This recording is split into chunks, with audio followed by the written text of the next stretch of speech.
evening. This is Priyamada Tyagi, and let me tell you that India bloc plans 5 prime ministers in 5 years if they win. During a massive rally attended by people from Haveri districts, PM Narendra Modi criticized the opposition India bloc for their governance approach, claiming they proposed having a different prime minister each year, leading to 5 prime ministers over 5 years.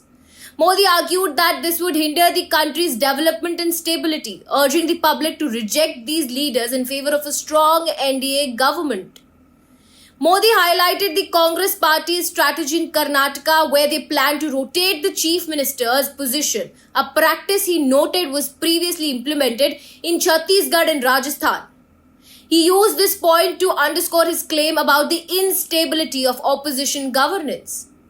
Well, in response, Shiv Sena's Uddhav Balasaheb Thackeray MP Sanjay Raut defended the India bloc's right to select their prime minister candidates as they see fit, even suggesting the possibility of appointing multiple prime ministers within a year to avoid a dictatorial regime.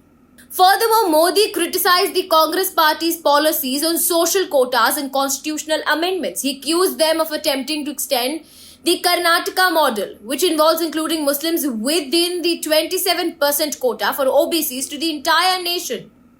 He claimed this move would undermine social justice by altering the constitution to introduce religion-based reservations, thereby depriving Dalits and OBCs of their benefits.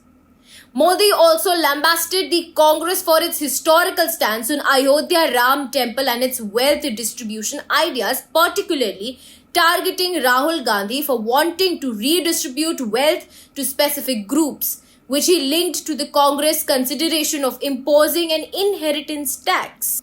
Well, throughout his speech, Modi positioned the Congress and the India bloc as threats to the nation's progress in social harmony, framing the upcoming election as a choice between stability and chaos. Well, that's all we have for the day. Thank you for joining us. We'll see you tomorrow.